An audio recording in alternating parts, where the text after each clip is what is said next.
Salut à tous, ici Adrien D. Aujourd'hui on est le jeudi 17 janvier 2019, j'ai toujours pas le temps de faire des vidéos, donc je vais faire une petite vidéo simple, rapide, efficace, comme vous aimez, qui me demande pas beaucoup de préparation et puis qui pourrait vous intéresser. Donc la précédente vidéo que j'ai faite sur ici, supprimer et désactiver l'historique de Bash, ça a bien plu et j'en suis ravi. Et du coup, en fait, on va poser la question, est-ce que c'est possible de garder la date et l'heure d'exécution des commandes? Voilà, parce que j'ai expliqué pas mal de choses ici. Et puis, on m'a demandé si c'était possible de garder la date et l'heure d'exécution des commandes. Alors, c'est tout à fait possible. Et en fait, on a l'information dans la page de manuel de Bash, man-bash. Voilà, ici. Et donc, en fait, il y a une variable qui s'appelle isTime format, voilà, donc qui est une variable qui, si elle est définie, va garder dans l'historique la date et l'heure d'exécution de la commande. Donc, ce qu'il faut faire, il faut éditer le fichier .bashrc, évidemment, voilà. Et donc ici, vous définissez la variable isTimeFormat.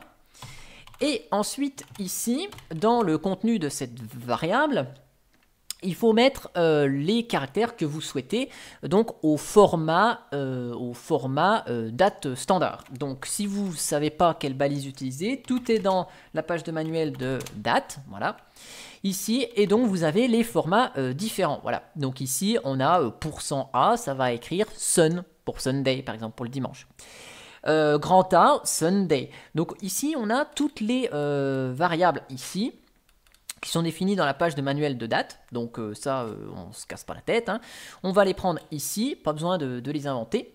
Et donc, par exemple, si je veux écrire que j'ai, je sais pas, par exemple, je veux, par exemple, je vais l'écrire comme ça en littéral, année, mois, jour, heure, minutes, secondes, par exemple, eh bien, il suffit d'aller chercher ici les variables qui vont bien et de les réutiliser. Donc ici, voilà, hop, donc je les utilise assez souvent, ces variables, dans des scripts, mais en fait, vous mettez year, month, day, alors je vais juste vérifier parce que, donc le jour, voilà, petit d, le mois, le numéro du mois, c'est petit m, l'année sur les 4 chiffres, c'est grand Y, voilà.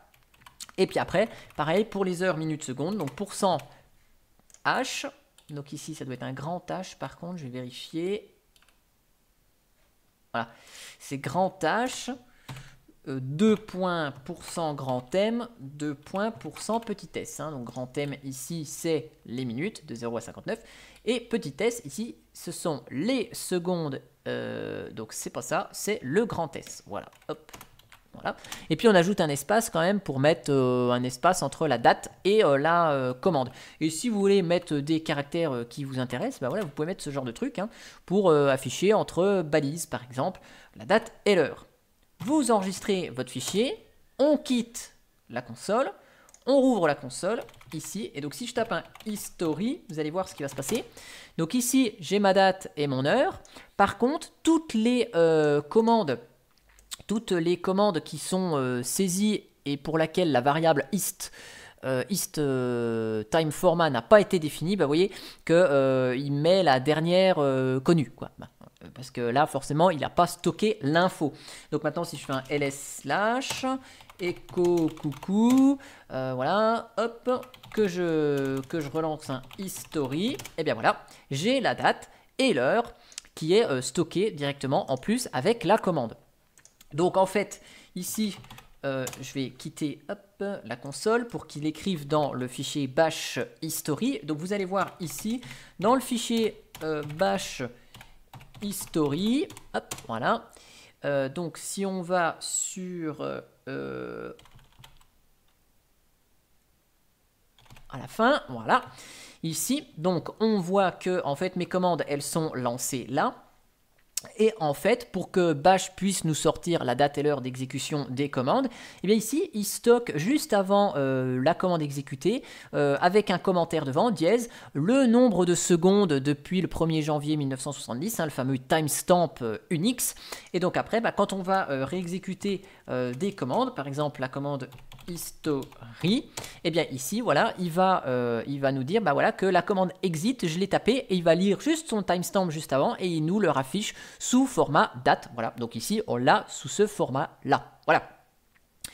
Donc, du coup, oui, c'est possible. Par contre, les anciennes commandes, bah, vu qu'on n'a pas les informations, il ne va pas pouvoir nous taper, enfin nous indiquer la date et l'heure à laquelle on a tapé la commande. Et puis, vu que ça m'a l'air bien sympathique, cette petite option, je vais la laisser, même si c'est indispensable. Tout ce qui est indispensable et inutile, c'est forcément utile. Donc, je vais laisser ça sur ma machine. En tout cas, j'espère que la personne qui m'a posé cette question a la réponse par le biais de cette vidéo. Et puis moi, bah, je vous dis à bientôt pour une prochaine vidéo. Allez, on va essayer de faire une vidéo demain soir. On va essayer de prendre un peu de temps pour faire quelque chose de bien et qui soit un peu plus long et un peu plus travaillé que ces petites vidéos à l'arrache. Mais bon, c'est juste pour vous dire que la chaîne, ben voilà, je suis occupé, mais j'essaie de vivre la chaîne, de faire vivre la chaîne comme je peux avec ces quelques petites vidéos en attendant d'avoir des trucs avec un peu plus de temps disponible. Voilà, en tout cas, j'espère que cette vidéo, elle vous aura plu. Et puis moi, bah, je vous dis à bientôt pour une prochaine vidéo. Allez, ciao, ciao!